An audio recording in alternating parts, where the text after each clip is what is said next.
So hey guys, welcome back to my YouTube channel.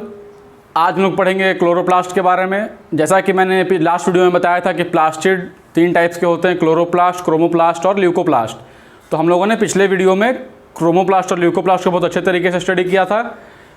अभी तक अगर आपने वो वीडियो नहीं देखा है तो प्लीज़ जाकर देखें, डिस्क्रिप्शन में उसका लिंक दिया हुआ है। आज हम लोग पढ़ेंगे क्लोरोप्लास्ट के बारे में।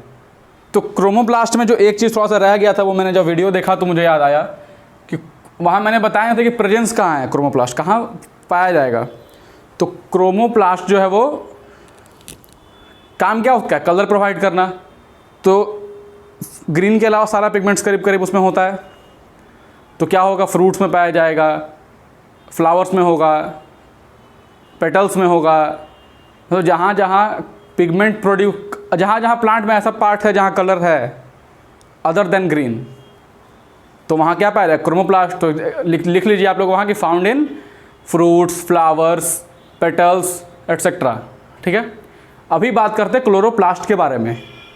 तो इस वीडियो को ध्यान से देखिए, क्योंकि इसमें हम लोग जो क्लोरोप्लास्ट का पूरा स्ट्रक्चर पढ़ेंगे, क्लोरोप्लास्ट का कि कैसा होता है, और क्योंकि इसमें फोटोसिंथेसिस होता है तो क्लोरोप्लास्ट का जो यूज़ है, जो एप्लीकेशन है, वो कहाँ होगा, फोटोसिंथेसिस में होगा। हम लोग यहाँ पढ़ेंगे पिगमेंट्स के बारे में, एक ब्रीफ इंट्रोडक्शन लेंगे बस पिगमेंट्स का, क्योंकि मेन पिगमेंट्स क्या है वो हम लोग पढ़ेंगे फोटोसिंथेसिस में। तो आइए स्टार्ट करते हैं क्लोरोप्लास्ट को। तो क्लोरोप्लास्ट का हम लोग स्ट्रक्चर से बात करेंगे, क्योंकि जितने भी क्लोरोप्लास्ट का हिस्टोरिकल बैकग्राउंड था, किसने टर्म दिया, ये सभी चीज़ें हम लोग पढ़ चुके हैं पिछले वीडियो में। तो प्लीज़ पिछला वीडियो देखकर फिर ये क्लोरोप्लास्ट देखें, आपको ज़्यादा बेटर अंडरस्टैंडिंग होगी इस टॉपिक की। ठीक है, लिंक डिस्क्रिप्शन में दिया हुआ है। अभी समझिए, अगर स्ट्रक्चर ऑफ क्लोरोप्लास्ट की बात करते हैं तो स्ट्रक्चर की बात करें तो ये डबल मेम्ब्रेनस होता है।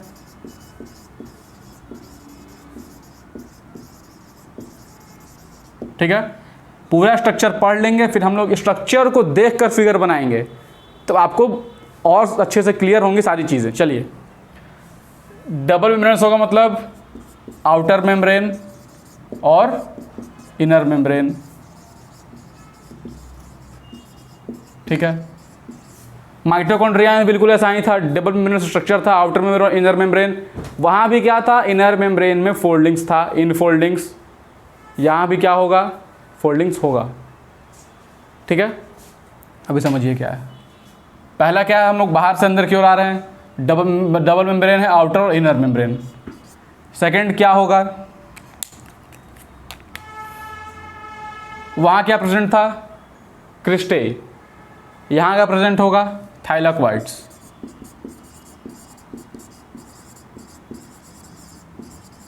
थाइलाक्वाइड्स आर प्रेजेंट इन मैट्रिक्स। ठीक है, मैट्रिक्स में क्या है, थाइलाक्वाइड प्रेजेंट है। एक बार देख लो तो चल रहा है ना। थाइलाक्वाइड्स में क्या, मैट्रिक्स में क्या पाया जाएगा, थाइलाक्वाइड। या यूँ समझिए, मैंने पिछले वीडियो में आपको बताया था, हटाने वाला कहाँ गया,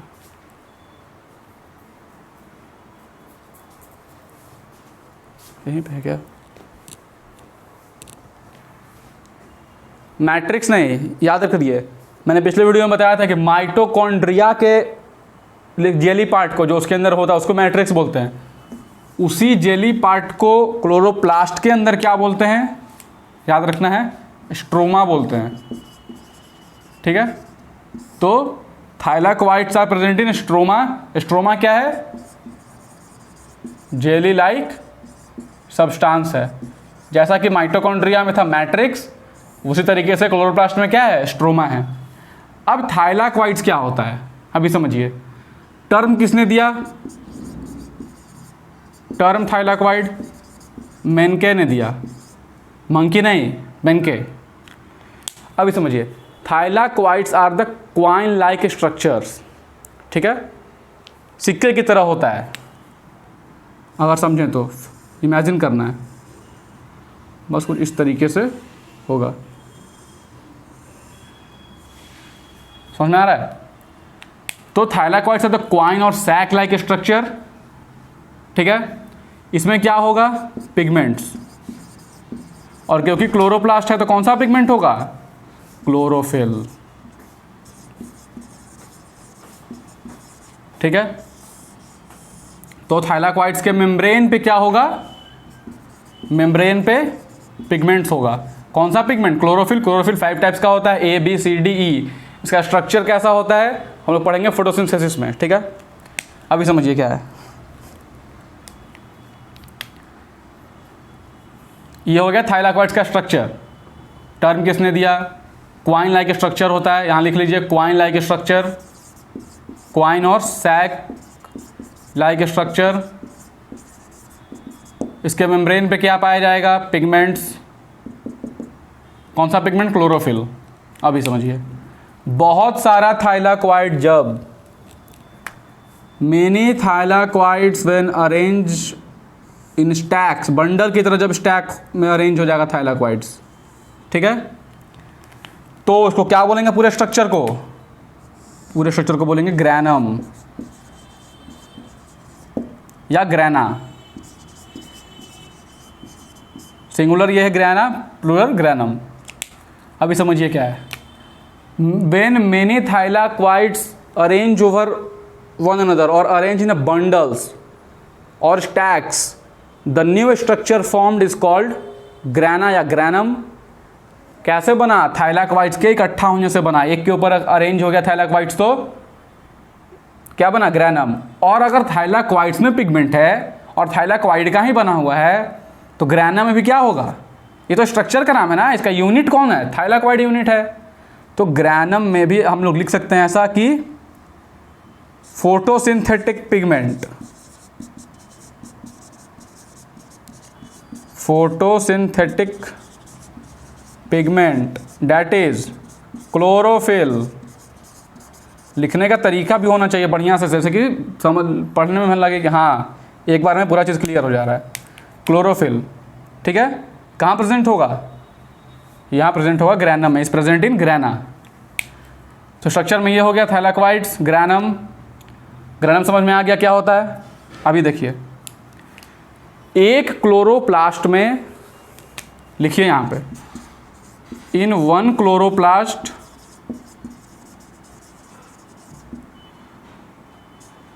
4200 ग्रैनम आर प्रेजेंट। ठीक है, एक क्लोरोप्लास्ट में 4200 ग्रैनम्स आर प्रेजेंट। ठीक है, and in one plant cell, one plant cell 20 to 40 chloroplast are present. यहाँ 20 से 40 या 40 से 100, सॉरी मिस्टेक हो गया, एक मिस्टेक है बस यहाँ पे, स्लाइड 40 नहीं 20, ठीक है, मैंने ये समझ के लिख दिया था। 20 से 100 ग्रैनम होगा प्रेजेंट एक क्लोरोप्लास्ट में, और एक प्लांट सेल में क्या 20 से 40 क्लोरोप्लास्ट होगा। लेकिन क्लेमाइडोमोनास जो होता है, सिंगल सेल ऑर्गेनिज्म है, क्लेमाइडोमोनास में क्या प्रेजेंट होगा? 1 क्लोरोप्लास्ट।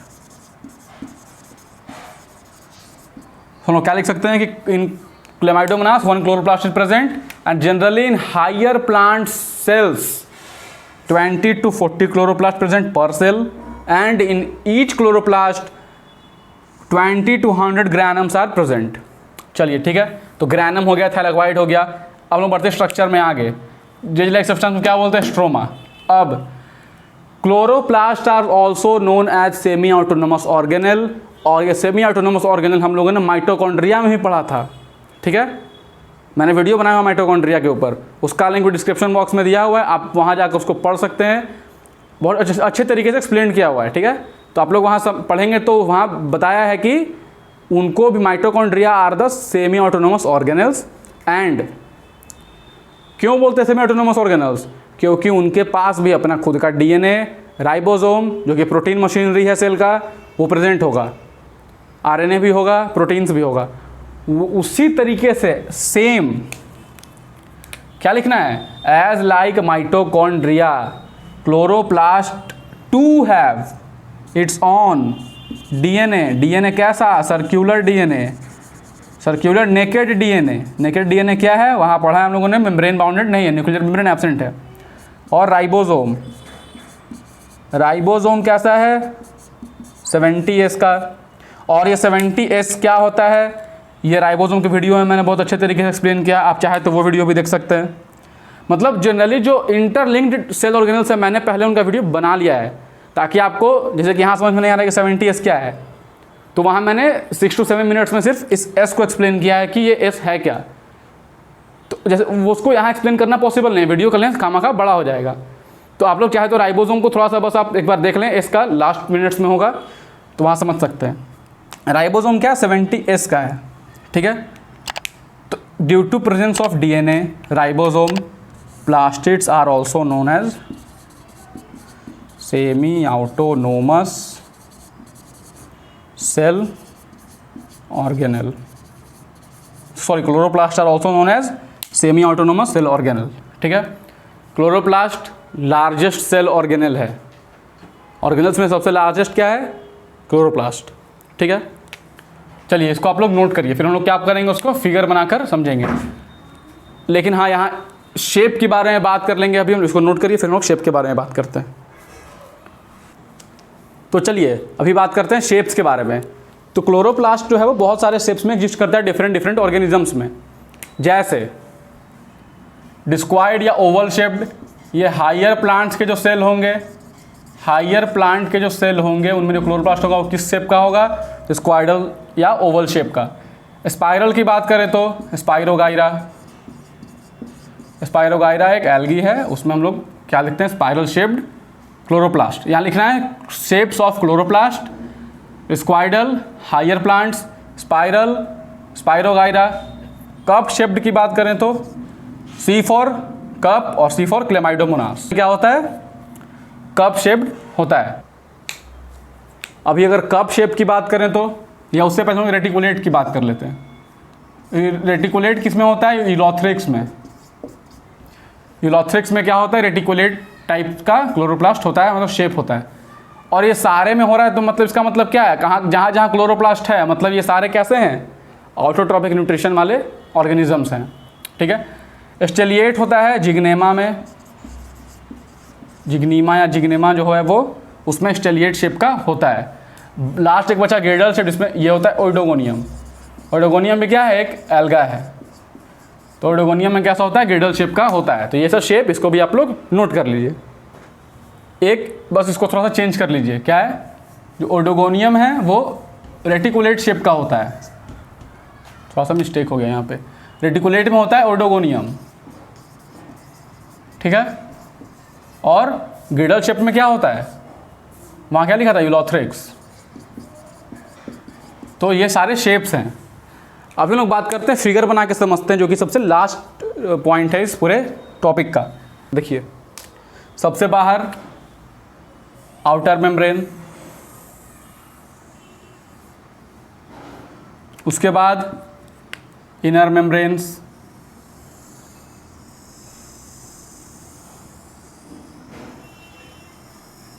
ठीक है, इनर मेम्ब्रेन हो गया। अभी हम लोगों ने क्या पढ़ा था कि थाइलाक्वाइड प्रेजेंट होगा। ये मान लीजिए कि एक थाइलाक्वाइड हो गया, ये एक, दो हो गया, ये दूसरा, तीसरा हो गया, ये फोर्थ हो गया, ये फिफ्थ हो गया, तरीके से यहाँ सिक्स्थ हो गया।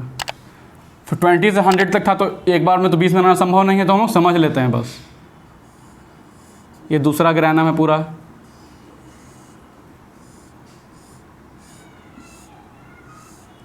ठीक है।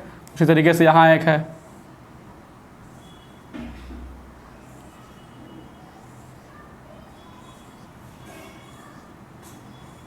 ठीक है, समझ लीजिए। तो ये क्या है? हमारा पूरा स्टैक है एक, यह है ग्रैनम, ग्रैना, सारे को क्या बोलेंगे? ग्रैनम, ठीक है।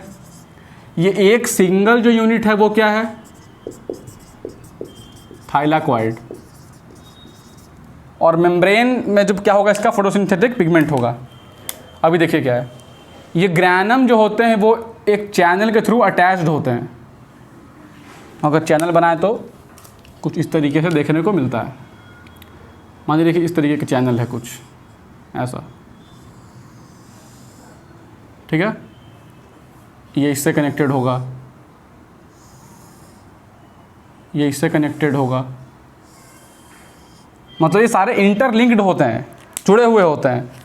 और जो कनेक्शन जो है, ये जो कनेक्ट कर रहा है, इसको बोलते हैं फ्रेट्स चैनल। साइंटिस्ट के नाम पर रखा गया है फ्रेट्स चैनल। और लिक्विड पार्ट क्या है?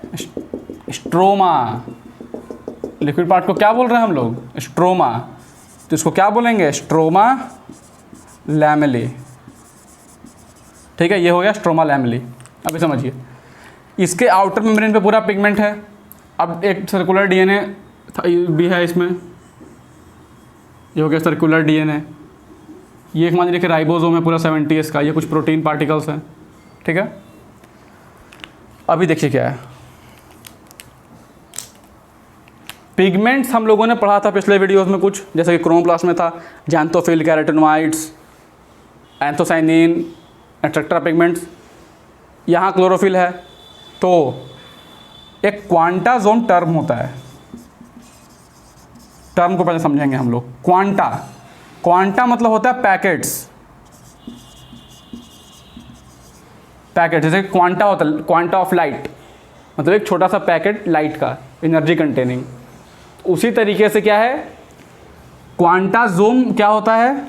जब डिफरेंट पिगमेंट्स जैसे कि क्लोरोफिल ए एंड बी, जो मोस्ट कॉमन क्या है, क्लोरोफिल ए एंड बी है, ज़ैंथोफिल है, कैरोटेनॉइड्स है।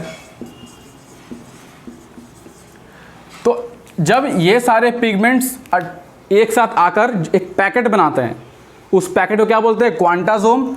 और क्वांटासोम में हम लोग नोट करके क्या लिखना है क्वांटासोम में, कि 230 to 250 पिगमेंट्स।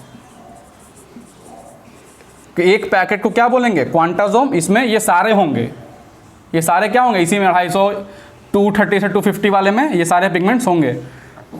तो quantasomes are the photosynthetic unit. Quantasomes are the photosynthetic unit. इसको हाईलाइट करके लिखिए, बहुत इंपॉर्टेंट है। क्योंकि फोटोसिंथेटिक यूनिट क्यों है? क्योंकि इन्हीं पिगमेंट्स के वजह से क्या होगा? फोटोसिंथेसिस होगा। जब हम लोग पढ़ेंगे फोटोसिंथेसिस तो बहुत अच्छे तरीके से हम समझेंगे कि इसका रोल क्या है। आपको देखने में लग रहा होगा कि बस थोड़ा सा पॉकेट ही तो है इतना पिगमेंट्स का, लेकिन ये पिगमेंट्स का कितना इंपॉर्टेंट रोल है ये लोग पढ़ेंगे फोटोसिंथेसिस में। समझ में आ रहा है? तो ये था क्वांटासोम के बारे में। अब इस तरह बात कर लेते हैं इसके स्ट्रोमा के बारे में। नोट देकर लिख लीजिए कि jelly like substance in mitochondria is known as matrix and jelly like substance in chloroplast is called stroma. Confuse नहीं होना है। अभी देखिए क्या है, अगर स्ट्रोमा को देखें तो स्ट्रोमा में हम लोग बेसिकली क्या 3 चीज़ें देखने को मिल रही है। पहला क्या है? Circular DNA. दूसरा क्या है? राइबोसोम। और थर्ड क्या है हमारा? थर्ड है ये, थर्ड तो मैंने अभी बताया ही नहीं है। थर्ड क्या है? यही तो इम्पॉर्टेंट है कि थर्ड है क्या, मोस्ट इम्पॉर्टेंट। देखिए पहला क्या है? सर्कुलर डीएनए, सभी लोग जानते हैं। राइबोसोम आप लोग सभी जानते हैं। थर्ड क्या है वो समझिए। थर्ड है enzymes for dark reaction. Dark reaction होता है फोटोसिंथेसिस में। 2 टाइप्स के रिएक्शन होते हैं, हम लोग यहाँ ब्रीफली थोड़ा सा समझ लेते हैं। 2 टाइप्स के रिएक्शन होते हैं, light reaction and dark reaction. Light reaction depend upon light, light होगा तभी वो रिएक्शन प्लेस होगा, उसमें सब्सटेंस बन गया। अब उसका फर्दर डार्क रिएक्शन में, dark reaction does not depend on light, कभी भी हो सकता है, ठीक है। तो लाइट रिएक्शन कब होगा? हम लोग क्या पढ़ते हैं फोटोसिंथेसिस में? क्लोरोफिल के प्रेजेंस में, वाटर के प्रेजेंट में, CO2 के प्रेजेंस में, सनलाइट के प्रेजेंस में, तब फोटोसिंथेसिस होता है। तो लाइट का रोल क्या है कि ये क्लोरोफिल को एक्टिवेट करता है, हम लोग वहाँ पढ़ेंगे। तो क्लोरोफिल क्योंकि कहाँ प्रेजेंट है? ग्रैनम में, ठीक है। तो ग्रैनम में हम लोग क्या लिख सकते हैं? ये ग्रैनम, ग्रैनम को यहाँ लिख लीजिए एरो देके, site for light reaction. Light reaction of photosynthesis. क्यों लाइट रिएक्शन का साइट है? क्योंकि यहाँ पे क्लोरोफिल प्रेजेंट है। अगर क्लोरोफिल एक्टिवेट नहीं होगा तो फोटोसिंथेसिस नहीं होगा। अभी यहाँ इतना ही समझिए, ज़्यादा समझेंगे तो कन्फ्यूज़न हो जाएगा। हम लोग पढ़ेंगे इसको फोटोसिंथेसिस में। तो यहाँ पे क्या प्रेजेंट है और स्ट्रोमा में क्या प्रेजेंट है? क्योंकि फोटोसिंथेसिस कंप्लीट कहाँ होता है? क्लोरोप्लास्ट में। तो काम बांट दिया गया है। हाँ भाई चलो, ग्रैनम तुम हो तो तुम लाइट रिएक्शन करो, बाकी जो फ्लूइड पार्ट है वो क्या करेगा? Dark reaction. तो डार्क रिएक्शन के लिए जो एंजाइम है वो कहाँ प्रेजेंट होगा? स्ट्रोमा में। इस डार्क रिएक्शन को क्या बोलते हैं? कैल्विन साइकिल भी। मतलब इसमें दो टाइप्स के साइकिल होते हैं, C3 और C4 साइकिल। तो और कैल्विन साइकिल दोनों में कॉमन होता है। तो कैल्विन या C3 साइकिल का जो एंजाइम है वो कहाँ प्रेजेंट होगा? स्ट्रोमा में प्रेजेंट होगा। इसको याद रखना है। समझ में आया? चलिए, तो अभी एक लास्ट बात कर लेते हैं क्या, कि इसका हम लोग ट्रेस कहाँ से करते हैं? बायोजेनेसिस। जैसे कि हम लोगों ने माइटोकॉन्ड्रिया कहाँ से ट्रेस किया था? प्रोकैरियोटिक बैक्टीरियल सेल से। तो उसी तरीके से क्लोरोप्लास्ट का जो हम लोग और ट्रेस करते हैं ओरिजिन, वो कहाँ से करते हैं? साइनोबैक्टीरियम से, ब्लू ग्रीन एल्गी से। क्योंकि वो भी एक क्या है? फोटोसिंथेटिक ऑर्गेनिज्म है। ठीक है, वो भी एक क्या है? Photosynthetic organism. इसलिए हम लोग क्या ट्रेस करते हैं? क्लोरोप्लास्ट का ओरिजिन साइनोबैक्टीरिया से। और फंक्शन की बात करें तो फंक्शन क्या है? सबसे most important, photosynthesis. Function is photosynthesis. पूरा चैप्टर है हमारा फोटोसिंथेसिस, उसको हम बहुत अच्छे तरीके से करेंगे। लेकिन उसको करने से पहले क्या होना चाहिए? आपको एक बेसिक जो आइडिया है इस क्लोरोप्लास्ट का, उसको आपको समझ में आना चाहिए कि ये जो क्लोरोप्लास्ट है ये आखिर कैसा स्ट्रक्चर होता है, कहाँ कौन सा रिएक्शन होगा, ये सभी चीज़ें तो हम लोगों ने इस वीडियो में बहुत अच्छे तरीके से कंप्लीट किया। ठीक है, तो हम लोग मिलेंगे नेक्स्ट वीडियो में नए ऑर्गेन। अब हम लोग शुरू करेंगे इंडो मेम्ब्रेन सिस्टम। इसमें हम लोग endoplasmic reticulum, Golgi body complex, lysosome, vacuoles, सभी चीज़ें पढ़ेंगे। तो इस वीडियो में बस इतना ही। अगर आपको ये वीडियो पसंद आया हो तो प्लीज़ इसे लाइक करें, अपने फ्रेंड्स के बीच शेयर करें, और अगर चैनल को सब्सक्राइब नहीं किया तो प्लीज़ सब्सक्राइब करें। हम लोग मिलेंगे नेक्स्ट वीडियो में नए ऑर्गेनल के साथ। तब तक के लिए thank you very much for watching this video. Have a nice day.